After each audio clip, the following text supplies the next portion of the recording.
12:01, so we're getting started and people are continuing to roll in.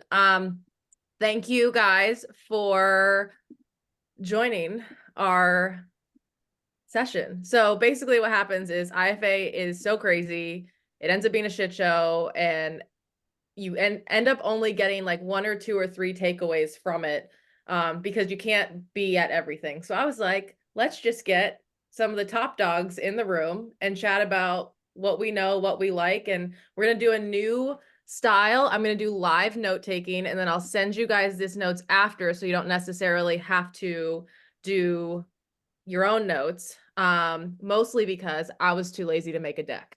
And then I was like, oh shit, that's today. So here we are getting creative. So without further ado, we've got Jerry Akers. He's a veteran in the franchise space, best known for great clips, but also has the Joint Chiropractic, correct? That's right. Yeah. And then you've got me, who's just, whatever, everything. You got Larissa, the new chair of the Women's Franchise Committee. Is that what it's called? That's right.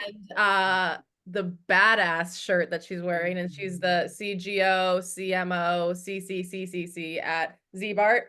And then you've got a guy who you've never seen before on LinkedIn or Facebook, Aaron Harper, CEO of Rolling Suds. So we'll get into it. The chat's disabled, but go ahead and throw in either a comment or a question into the Q&A and we'll answer live. The first thing that we're going to talk about is one of the biggest themes that has been pushed lately is responsible franchising. And I'll let Aaron kind of lead this charge, because I think that there's a lot of misconceptions about what that means, what's good, what's bad. Does it just mean you're making money? Does it mean you're not selling unit? Like, what does that mean? So Aaron, in terms of your talk track on responsible franchising, where do you see the current landscape, and what does that mean to you? And what does that mean in terms of 2024 and franchising?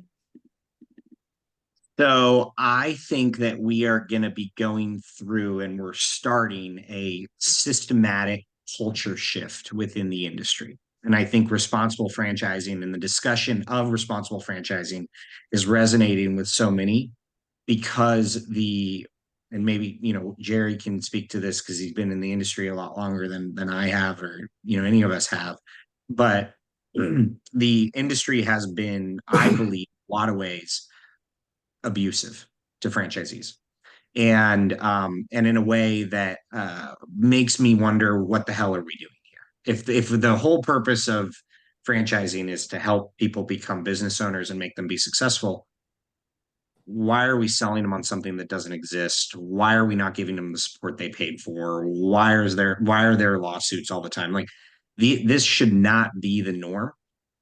And unfortunately, and maybe some would think that this is a bleak outlook, I believe that that has been the norm for decades, and I'm not comfortable with it continuing to be the norm in an industry that I hold so near and dear to my heart. And I know my experience in franchising was being part of a lot of irresponsible franchising. So that's why I'm so passionate about doing it the right way, is like bringing in the right people. I proposed at the end of last year 4 core tenants: bringing in the right franchisees, making sure the franchisors have enough money, making sure franchisees have enough money. So capital adequacy, not selling more units than you can feasibly support. So sustainable growth, and then setting the right expectations. Believe it or not, people will still buy your franchise if you tell them it's going to be hard to run the business. Like, they will. I promise. I'm doing it. I'm doing it every day. Like, they will still buy the franchise. And in the last, I would say, when did St. Gregory Group come out? Like 2008, 2009. That was the first franchise sales organization. Since then, there has been fuel thrown on the fire of irresponsible franchising, because sales organizations at large, they care about selling units. They don't care about making sure that the right franchisees come in and that they're supported properly. Like, and when I say FSOs, I'm not talking about like the guy who represents 2 brands and like does it on his own and moves like 8 to 10 units a year. I'm talking about like the massive franchise sales organizations that move 150 to 200 units a year of a brand new brand that doesn't have the capital to support franchisees, doesn't know anything about franchising, and like doesn't have any money left over after the franchise sales because he doesn't like that's not responsible. And so I have put myself out there in a way that I don't feel like a lot of franchisors have put themselves out there, saying this isn't something we should continue to do. And I think it's resonating with people. And I know that because the editor-in-chief of Entrepreneur Magazine, Maddie, I told you this, reached out to me, and we're writing a 2,000-word piece on responsible franchising that will have the first draft. It's going in the magazine. I mean, I wouldn't be surprised if it was a cover story in Entrepreneur about responsible franchising. And so, like, this is a thing. I'm going to kill you. If you get the cover story of Entrepreneur, I literally will kill you. My only role as Aaron's friend is to keep his ego in check, and I can't do that with all of his success. But yes, sorry to cut you off, but Kristen has a question of, can you give examples of abuse of Z's by the franchisor that you're talking about? Sure. How long do you have? Probably like, let's give it like 2 or 3 because questions are rolling in. All right. Premier Martial Arts. Smash My Trash. No, not the actual franchisors, what the abuse is. What do you mean? Like, well, how you straight put people on blast? I meant like what kind of abuse, what does abuse mean? What does abuse mean? Okay. You can buy this franchise. You don't have to work in it at all. A manager can run it for you. You buy 7 territories to make it work, and you don't have to leave your job. Like, that's flat out lying. Like, that doesn't exist. I mean, unless you're buying like an Anytime Fitness and you have 700 grand and you're like, and you know how to run other businesses, like that doesn't exist. It doesn't exist in an emerging brand. Very seldom can that actually be delivered on, if ever. And like, someone buys in, they give their life savings, and now they're like, keep their job full time, and they think that like some $80,000 a year general manager is going to grow their business for them, and they've never ran a business before, and that's abuse. And they don't get the support to actually execute on that. I don't want to interrupt. Go, Jerry.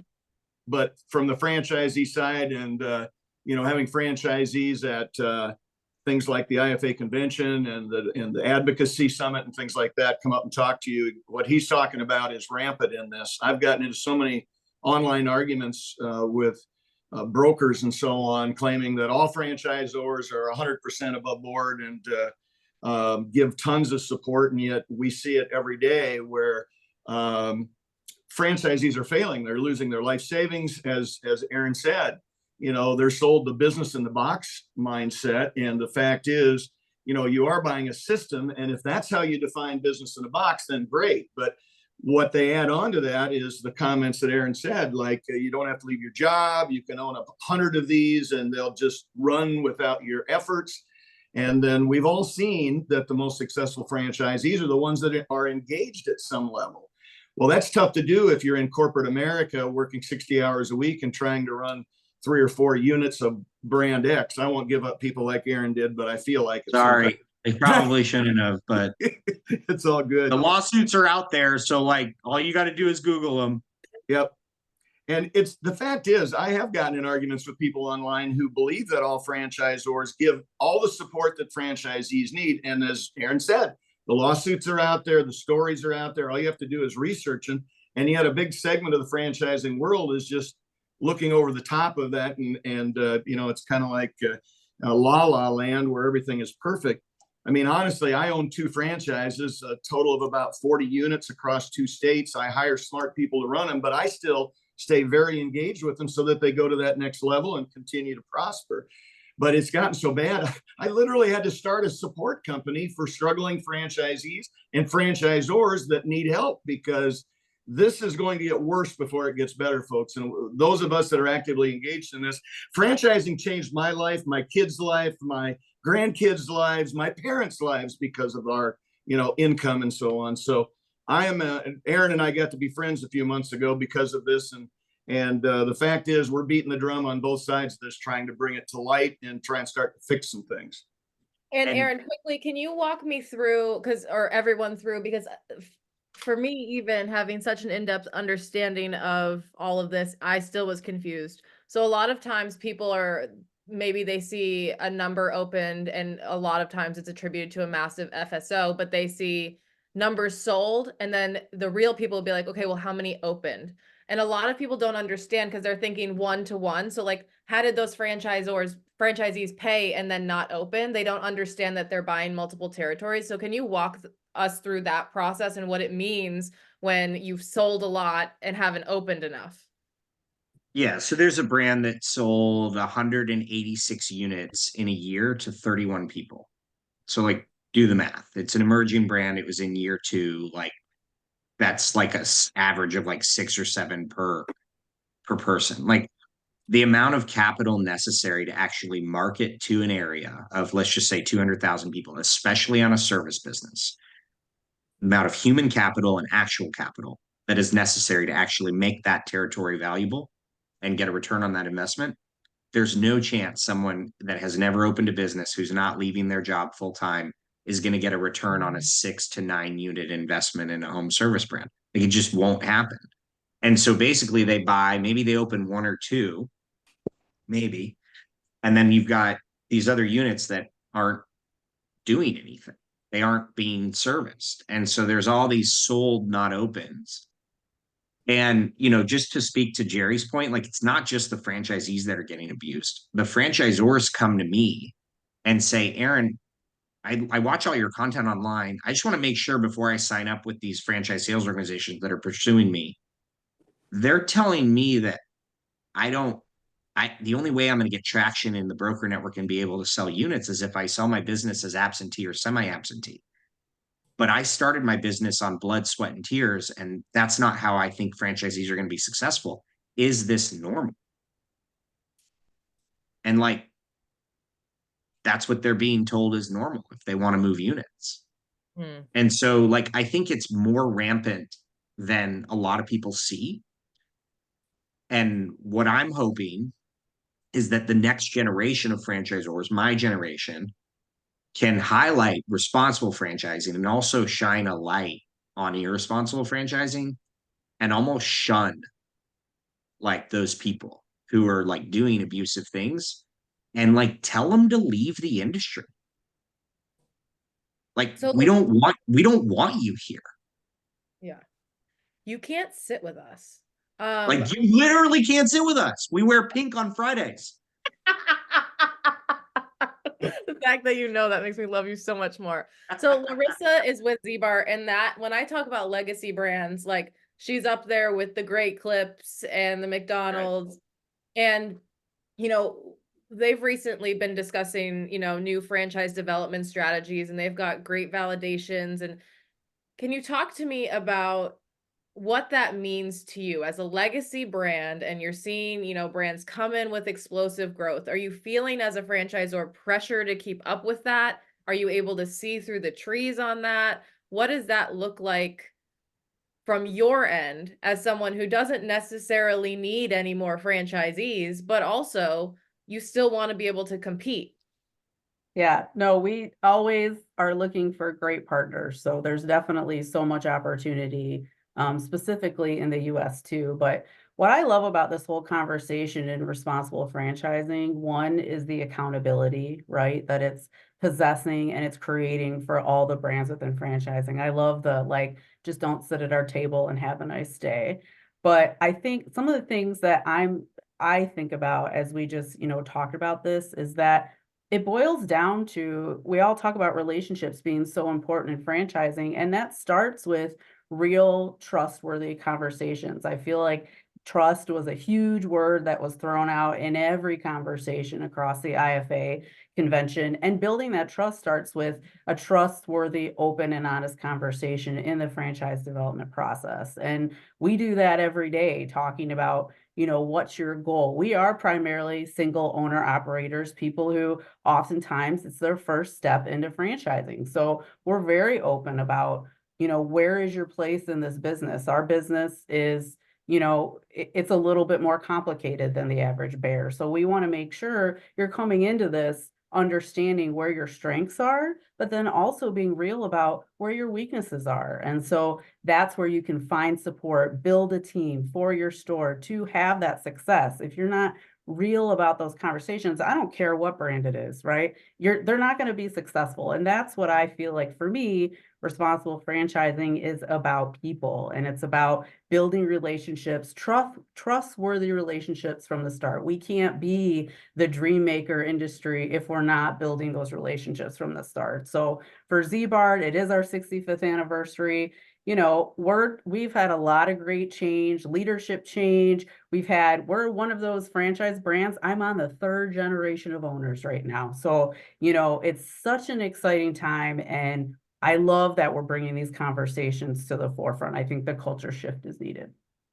Yeah, Mitchell Nolan said, can and will the IFA step in to manage the disclosure process more in depth so that expectation management with the prospect is uniform? And I will say that the IFA, and I'm talking like Matt Haller, Jennifer, like we've had conversations about the fact that there really isn't any educational hub that's non-biased that can go and you can learn about what franchising is, what does this all mean? Because usually it's education you'll either get from a franchise brand's website, which is always going to be skewed to them, or a broker, which is going to be skewed to them.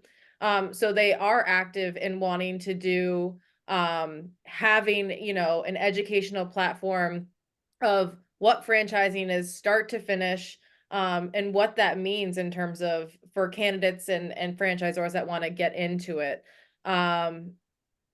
So yeah, I mean, the problem is that, yeah, they also are, as Marianne said, they're very actively involved with the government, and they're trying to step in and do it for us. And we're actively trying to make sure that that doesn't happen. So I think that the conversations are there. And I think to be real, exactly to Marianne's point too, all of the GR stuff that we're facing and continue to face and continues to, be a challenge and grow for us too.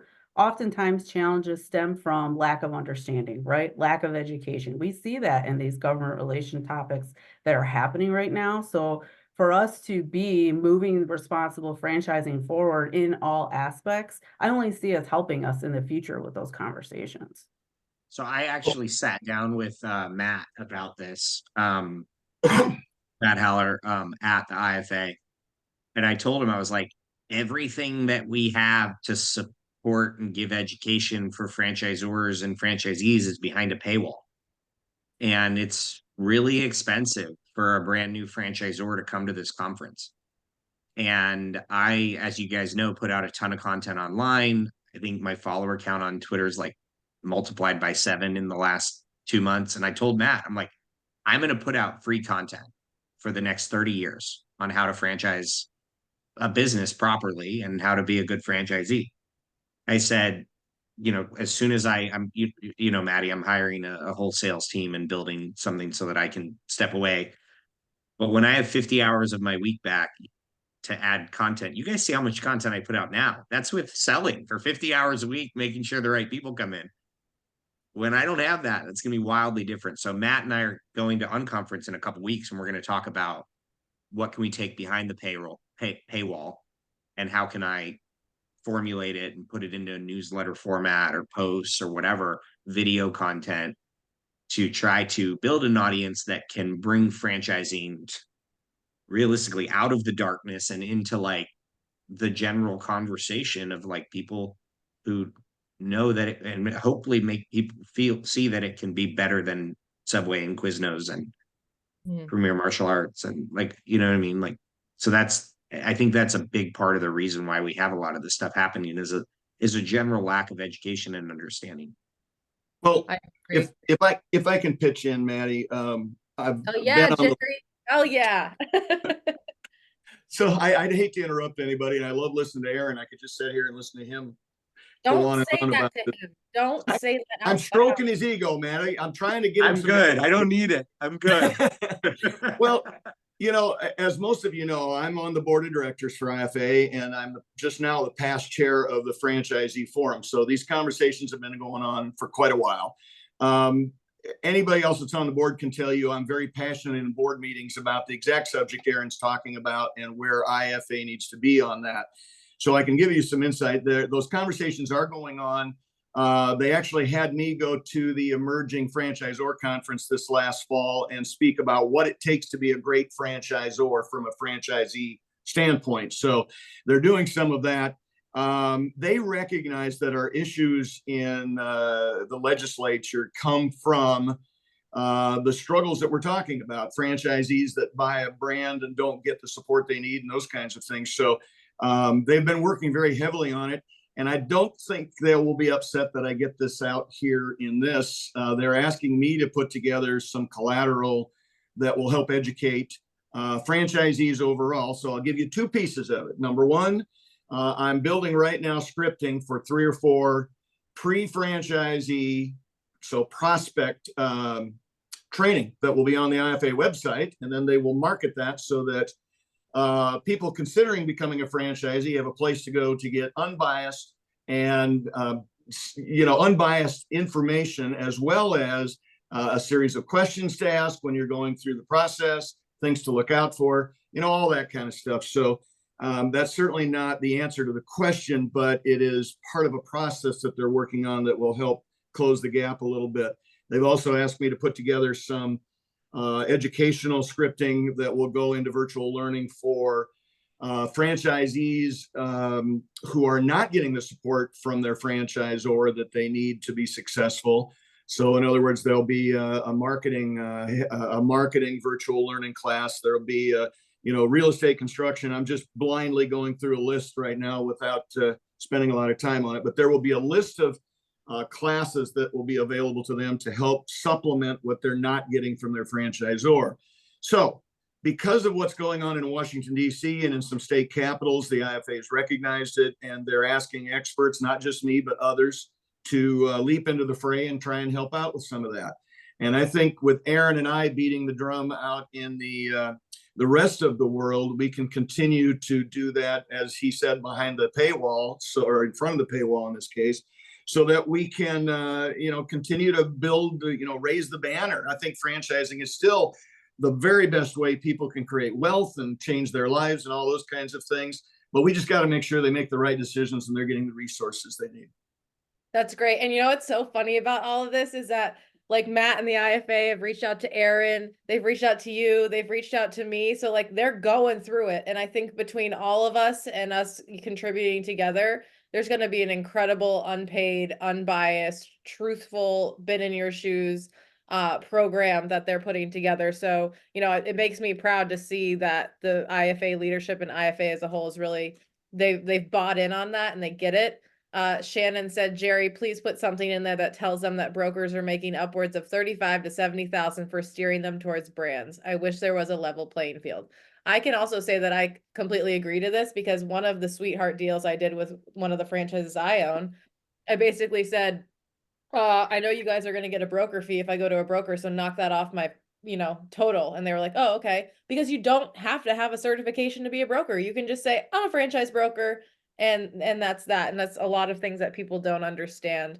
Marianne, I wanted to get back to your question because I think it's important. And I'm going to start with Larissa on this, as she goes, can we talk about what emerging brands can do when they see this, FSOs are approaching them, they can't necessarily afford that, but they want to grow, and like, is there a quick growth strategy that you see? Is there something that ZBART could have done that would have been, get rich quick scheme? Because I feel like the conversation, especially regarding results with FSOs and things of that nature, brand stacking, platform of brands, is that if you're not growing by 100+ units a year, then you're failing. And also it's simple and it's easy, and all you have to do is sign up for this or pay for this. So what are your thoughts on that, having been down that road and seeing it now? I think that your step one is to take a look at your process and re-audit. I think Aaron's best friend, Dan Claps, did a great job in his presentation at his roundtable. I followed him all over IFA.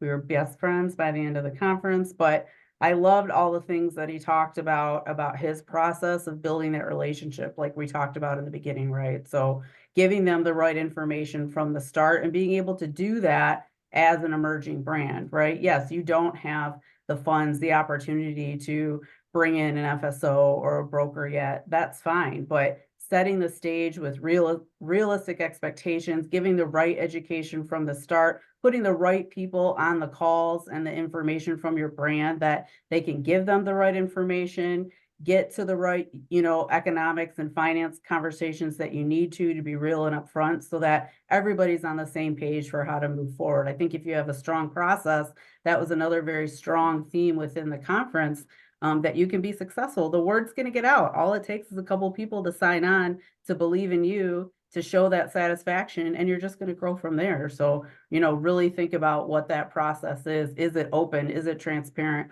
Are you giving the right information? And you'll grow.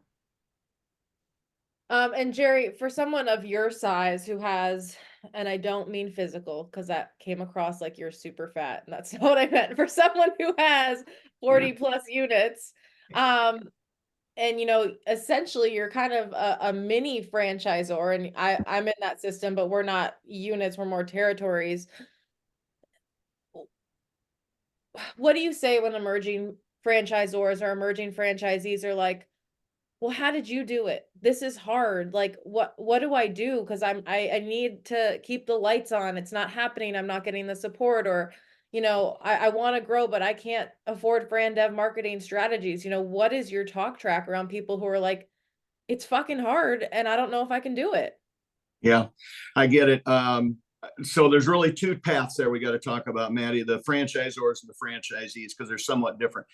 And before I start this, I want you to know I've got some friends that are brokers, and I love them to death, but this whole situation is really out of control.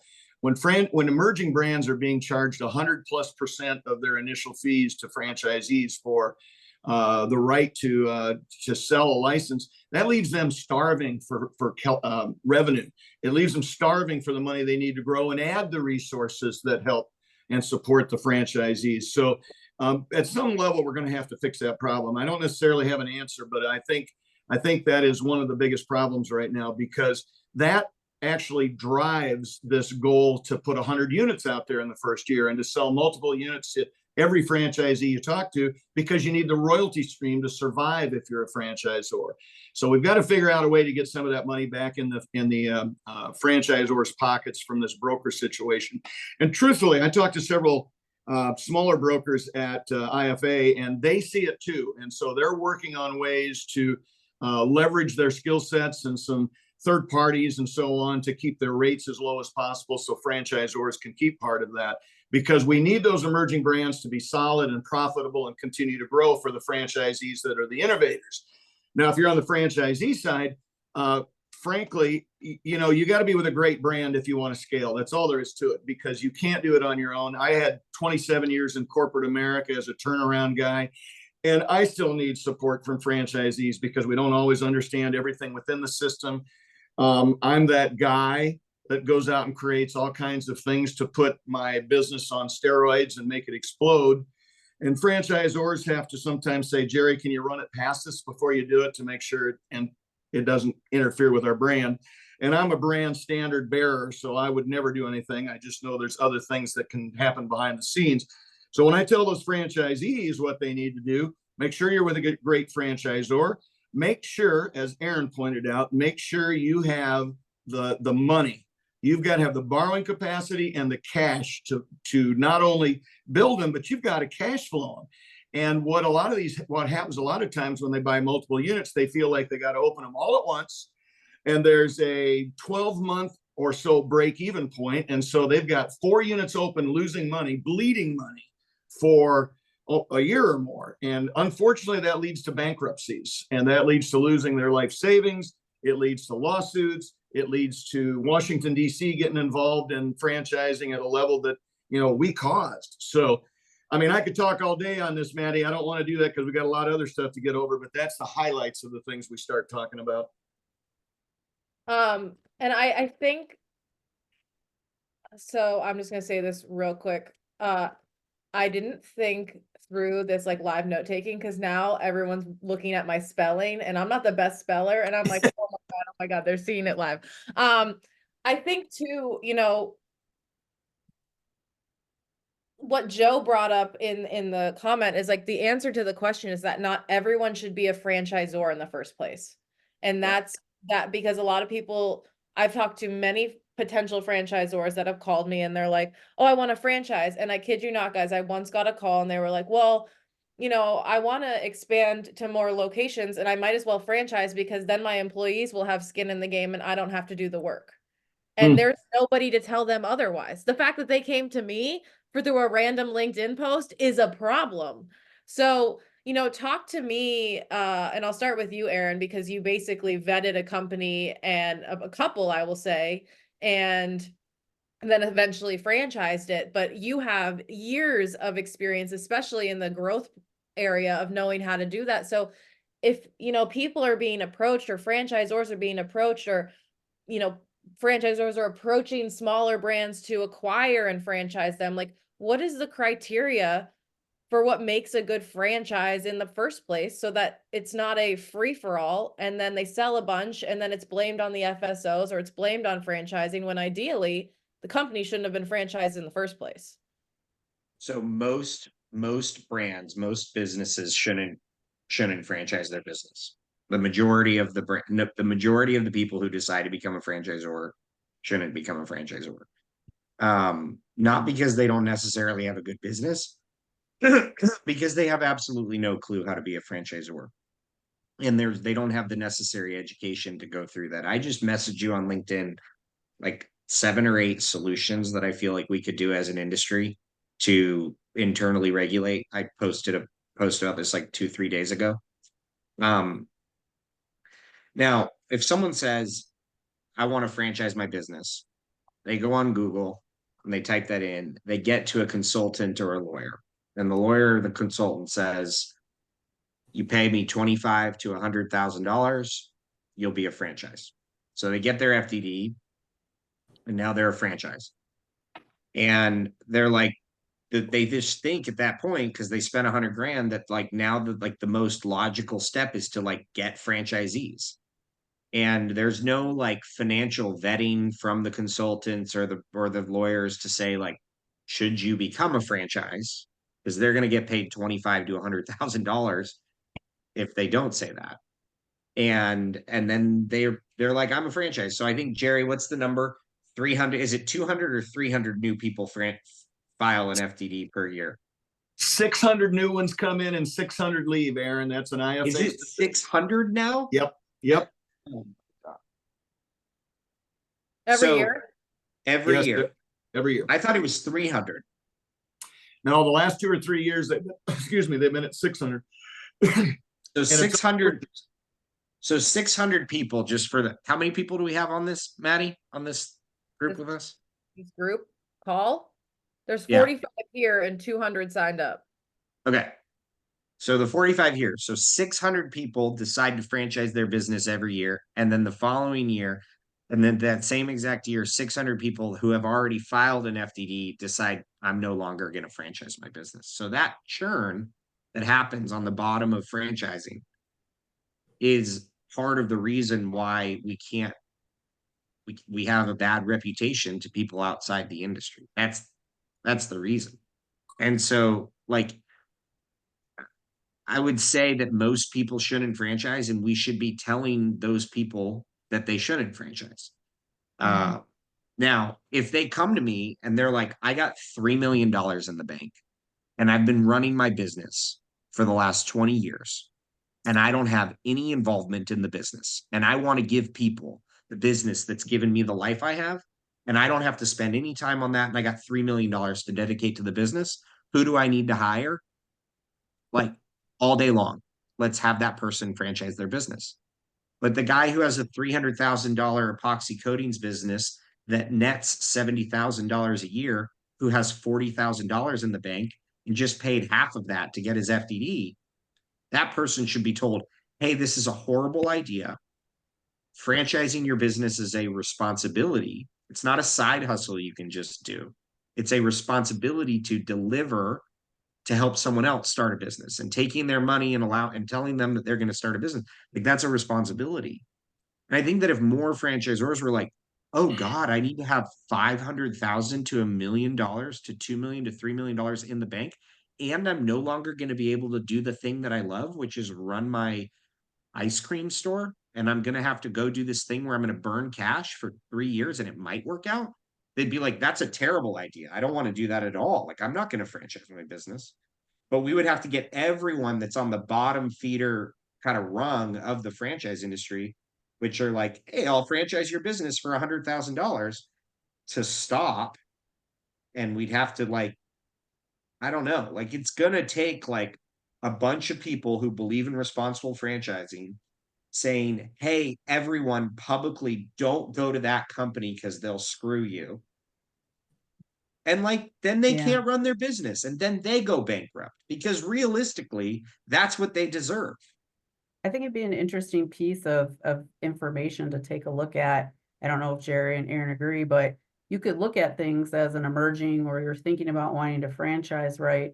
Look at things like the top 200 of the FBR surveys. Look at the brands that have very high franchisee satisfaction. They break that down into what those things are that you have to be able to give. So if you're not ready to give those things, because as we all know, that's what we're trying to do, you know, I'm not sure. That's another point. You're not ready to do that. Of course, financing, capital, all those things are the most important. You need to have those to grow. But if you're looking for examples of franchise brands that clearly have high franchise satisfaction, look at reports and things like that, and look at the places where you have to be able to invest in, to Aaron's point, to be successful and have successful franchisees. That would be an interesting thing to look at. That's a really good point. It's almost like we tell franchise candidates to do that, but does the conversation also have to turn more from, because at the end of the day, FSOs are going to roll as long as they can roll.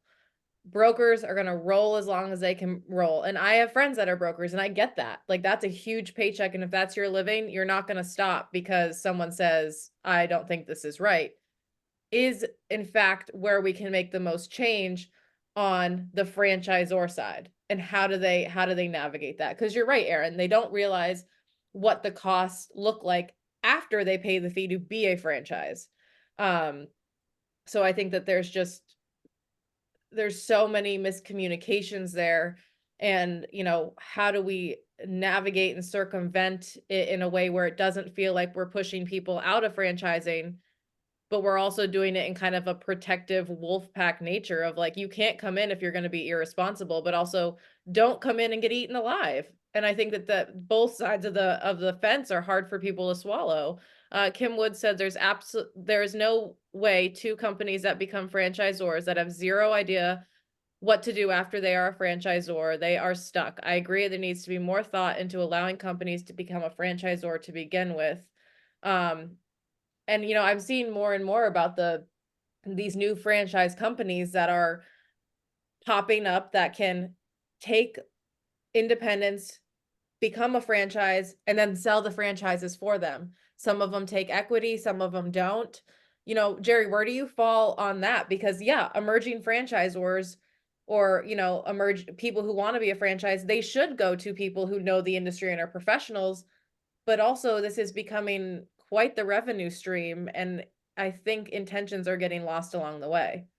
Well, I get approached by people in that situation literally every week, and I feel bad, you know, because I love franchising and I love to see more emerging brands come out that have the bandwidth to be successful, not fall down and, you know, cause stress for franchisees and all that, but be able to support them. And it's an uphill struggle right now because of the costs associated with the brokerage fees and the cost of support for franchisees and things like that. So, you know, I get approached to do consulting with those emerging brands. And unfortunately, most of them don't have any clue. Aaron brought this up. They don't have any clue how much money it's going to take to actually franchise their brand. I heard at the Emerging Franchisor Conference that it could be around $1 million to get a brand off the ground. Well, most of them are running 2 restaurants and they think it's a cool idea and they want to franchise it, but they're barely making enough money to live on with their restaurants. Where are they getting $1 million? So if they're going to go and get the help and support they need, they're going to have to pay somebody. If they don't have money, they're going to have to give up a percentage of ownership. It's almost like Shark Tank, basically. And if you have reliable, honest people out there doing that sort of work, that's great. But like anything in the world, there's always going to be those that are taking advantage of the situation. They see an opportunity to get a percentage of ownership of a franchisor by giving some pseudo scientific advice and then just walking away and keeping the money and not necessarily doing anything to improve the brand. So I honestly think we need to have more money on that side of it to make this happen, because these brands just cannot scale. They cannot get to the point where they are self-sufficient from a financial standpoint because of the struggles of the brokerage fees, as well as the cost to build infrastructure. You know, a lot of them don't have a way to educate and continue to educate their franchisees. If you don't have that very strong building block, there is no way your franchisees are going to be successful. And a lot of these emerging brands can't even fund that simple piece of the business. So it's an uphill struggle, and we're going to need to have some great people like Aaron that keep beating the drum and getting the right people involved. I'm great too, Jerry. The fuck, Hey, man? I'm sorry. I'm just I'm kidding. stroking Aaron's ego. He needs all the help he can get. Larissa, should we just leave these two be? We'll just do our own webinar. So Larissa, I'm gonna let you lead this comment. Paul Pickett says, I may be asked to leave the webinar for saying this, but I would support item 19 data being required and required formatting, including top and bottom line data and ramp data. I 100% agree, but I also believe that with that requirement should also alter the conversation of, yeah, there's brands out there that have bad item 19s, but it's because they brought in the wrong people and they didn't know what they didn't know, and they're actively turning it around. So I would hate to say, hey, we're requiring it and now we're going to punish the people trying to do it right, because the whole talk track around item 19 is black and white. It is what it is. That will show you who's a good franchisor and who's a bad franchisor. Larissa, thought. Well, Aaron, you're let next. me jump in real quick. I think time claims should be immediately unlawful. Wait, what claims? Time claims. Time claims are the new earnings claims. You only have to work 2 hours a month. You only have to work 5 hours a week. You only have to work 20 hours a week. Like that's the new earnings claims. Like your time is more valuable than the capital that you invest. And so if you're telling someone they can work 5 hours a week and they end up having to work 10, my mind, they have an immediate grounds for a lawsuit. And there's no way to determine like it's only this many hours, because each operator is different in what their capacity is. Some people it may be 75 hours a week. Some people it may be 5 because they have more capital. They can hire people. They've scaled businesses before. But I think time claims should be immediately like a disqualifier. Like if you're making time claims, you should be removed from the IFA and no longer like that's where I'm at with it. I think that people who are it should be taken out of the vernacular of the franchise sales process. You only have to work 5 hours a week. It's like, what do you mean? Like, how do you know that? Yeah, and then Paul also said there needs to be consideration for emerging brands who don't have access to the data. Because for you, Aaron, you're in a unique situation where you have an item 19, but only because you took over an existing business. And then, obviously next year, whenever you redo you'll include the new franchisees, but a lot of emerging brands might not have that. Jerry, what's your solve for that? Well, I'm working with a couple of brands right now in that very situation. The example I used where I think these people own 4 restaurants and they've owned them for 30 years. There is some financial data in those that would lead you to a decent item 19. So we just qualify that it's family owned and that these are numbers over the last 3 years or whatever time frame we want to use. And then at least we're giving prospective franchisees a basis to make that decision. Now, obviously, if they're running it as a franchise I buy one of them, maybe I won't operate the same way the guys did in their own restaurants, but at least we have a baseline. And I think almost every emerging brand starts with something like that. Somebody owns an ice cream truck or a car repair place or something like that. So they have something that they could put in there that would at least lead you to a near range of an item 19. So there's at least some data to talk over rather than just nothing. I agree. And Larissa, what is your thought too? Because you guys will have an extensive and very pretty item 19, but it takes work to do that. So, how do you guys structure on, and what is your take from just knowing the industry wise of, sure, there's ways to get your item 19 back. There's ways that you can maneuver the data so it looks better, but how do you personally and as a brand approach that? Because you have so much data, and sometimes there's going to be owners that bring it down.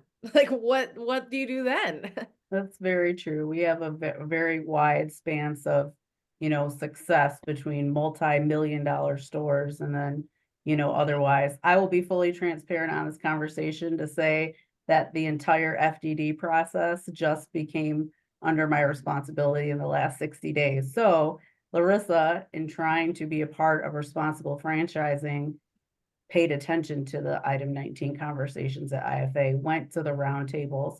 Let's Grow, a great conference before IFA, spent multiple conversations talking about it, trying to build one that is honest, transparent, responsible. It's not that we've never done that, but I know as someone who stepped into this role who wasn't responsible for, leading this charge, I want to do that for the brand. So coming at this from a little bit more of a new lens, I understand and see the value and couldn't really wrap my arms around how a brand, who has that data, who has been around for so long, wouldn't share that out. I'm not talking necessarily about mine, but just in general, why wouldn't you do that? We're about creating wealth and franchising. That's why you're investing in these brands. So to not be able to have that, it just seems like you're not telling the right story. So why wouldn't you do that? So that's my take on it. And I'll let you know probably in another year how I feel differently about it.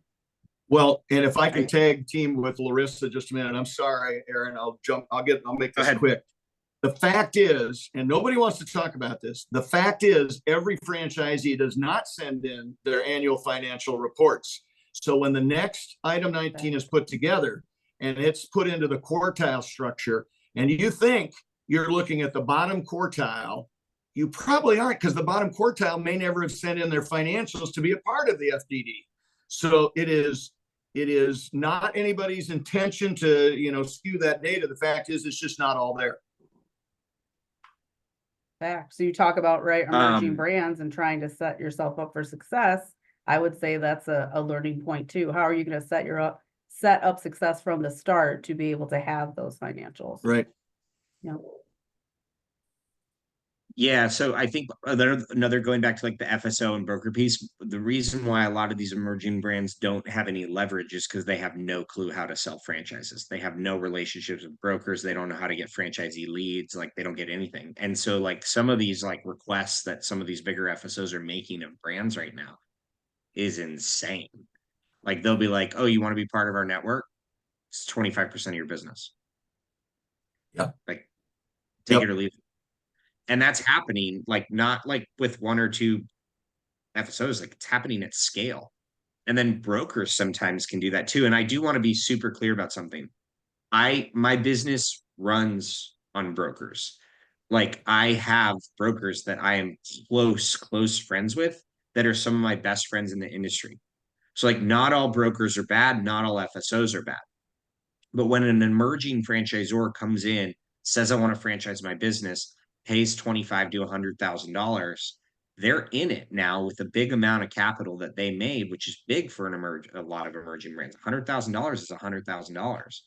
And I think that if there were standardized requirements, and I did message Maddie on LinkedIn, I gave some like some solutions that we could do as an industry that I posted the other day on LinkedIn that we could implement internally as an industry, and it would cut some of this stuff out. But like if the lawyers were like, hey, you shouldn't franchise your business, and here's why, I don't want to take your 25 grand, or if a consultant was like, yeah, like you're not someone I want to work with, like it's just there's so much money going towards bad behavior. Like there's so much money. And so everyone just keeps getting rewarded for bad behavior. And now private equity's got involved, which means even the franchisor who did the bad behavior and sold, like now they're getting bought out for pennies on the dollar of what their business could be worth if they brought in the right franchisees and set the right expectations and opened all the units. And so there's just like, it's all this like irresponsible behavior getting rewarded. And so we have to, as an industry, say, this is not okay. And here's why. Like, so I don't know what that's going to take. Like, we could talk about it until we're blue in the face, but I don't know if we need to create a coalition. I don't know if we need to create certifications. Like, I don't know if that, like, there's a ton of things we could do. Let's create a gang. Our Yeah. gang symbol would be RF, responsible franchising. Yeah, we all get leather jackets with like the Tattoos. motorcycle gang. I was like thinking RF. tattoos, right, Larissa? Yeah. Yeah, Larissa's in Detroit. She Yeah. I'm knows. from Detroit. We can make that happen. Yeah. Both parts of it, Larissa. That's The right. tattoo Both gangs. sides. Marianne Murphy goes, can we have a handshake? Oh, Yeah, after every handshake, you have to take a shot of water or tequila. I don't care. It just has to be the momentum. Kim Wood says, item 19 numbers are not always sexy. Numbers are going to reflect what is reported. There are all sorts of issues to think about. Some Z's hide revenue, especially in in-home service brands, and those bad numbers make the item 19 look less desirable. But what I do believe in transparency, if there was a standard in what is reflected in the item 19, it would help educate candidates. yeah. Well, and I guess since our original subject was quick takeaways from the convention, and this has kind of gone down a different path, I will just tag team something in there. One of the things I see at IFA is the real impetus of franchisee education. It is becoming one of the top line items that we're talking about and creating. And so to Aaron's point, or Maddie's, because we want to give equal time here, right? Is that franchisees now have another place to go to get education. Some of the educational sessions at this last convention for franchisees were outstanding. I wish they'd have been around 20 years ago when I got into it, and so I think a lot of things we're talking about are getting through to IFA, and they're starting to put things in place, and we can all be a part of that. So let's make sure we understand that there are some highlights and some good things going on out there, so that everybody listening doesn't think this is all just a sky is falling type moment for the group, the four of us. But franchising is the best thing that's ever happened to me. I think most of us can agree with that. Now we just need to make it a little cleaner and a little easier for the next generation. And it's going to take our efforts to make that happen. Yeah, and we are coming up on time. So Larissa, your final thoughts. And I know we said we're going to take top takeaways from the IFA, but at the end of the day, like this is the theme. This is what everything surrounded, whether it's real estate, marketing, financials, like this is what it comes down to, is making sure your candidates are qualified, making sure you're qualified. And how do you become qualified? It's the support, it's the time, and it's who you're working with. So Larissa, what else would you like to finish on that? I will just echo what Aaron, Jerry, and Maddie said, that I think it starts with us. You're welcome. It starts with us, right? It starts with the leadership of being hungry to make change, being motivated to do that, bringing hot topics, bringing hard topics to the table. I feel like, even in the Women's Franchise Committee, and I'm grateful to be able to have a seat as the chair of that on IFA's board of directors as well, too. We had conversations before I even went to that first meeting, my first, instance of it. And we talked too about specifically with women and with other diverse groups in franchising too, the subject of education of us. We are the leaders in franchising. We should be the ones putting out the education for Z's, for Zors, for suppliers, all the things. And I'm just excited by the momentum and leadership that's coming out. Agreed. And Aaron, how do you? One other thing that I'll I'll add, and Jerry maybe can speak to this, is like 80% of the membership, 80% or more of the membership for the IFA are emerging brands that have less than, 25 units. But the board members who are on the IFA are not emerging. They're very far from emerging. And I believe that if we were to put more leadership of people who are in the emerging space or doing things right in the emerging space, and obviously that's self-serving because that's me, but I do believe that like if we had more representation on the IFA board level for people who are out starting businesses, franchises from one unit to, you know, I think we'd be able to communicate more to the majority of the membership in a better way. Agreed. Jerry, thoughts? Great I'll second. idea, Aaron. I already made a note and I'll be taking it to the board and we can have a conversation about it. I think the representation will give a little different perspective to the rest of us, and it's valuable. It actually will give us some not only insight but direction as to some things that those emerging brands need to have to be successful. So great idea. I'm not going to nominate you, dude. So if that was your intent, you're out. I'm too busy. Too busy. I don't want more work. I got you. Well, thank you guys. We have 3 minutes left, but I mean, you guys heard it here first. The brands that are out in front of you, one, you have to take a look at the brand itself. Is it, because I think what happens too is oftentimes we find ourselves as a Z or a Z or even a supplier comparing ourselves, trying to see where we fit in. Are we doing right? Are we doing wrong? And the truth of the matter is, before you compare, take a look at yourself in the mirror. Is everything functionally right? Before you start buying that fancy jacket, that fancy purse, do you have somewhere to go? Do you have somewhere to wear it? Is it set up for success? And then after that, ask that of the people that are in your network and out of your network, your competitors and your franchisees. Are they the right people in the right seats with the right amount of money to make it happen? At the end of the day, you can't put a kindergartner in college and expect them to excel, even if they are the smartest kindergartner in the world. And at the end, and I said at the end of the day, like 12 million times, because it feels like Friday to me. But again, at the end of the day, franchising simply is not for everyone, even if they have the best intentions. And we need to protect that as much as possible. So thank you guys again for joining. We will get you an email with the recording, I will add in the links that Aaron mentioned. I will have everyone's contact information in there and my live notes. Look at me go. You go, girl. Thanks, guys. We'll chat soon. Thanks. Thank you. Bye. Yeah.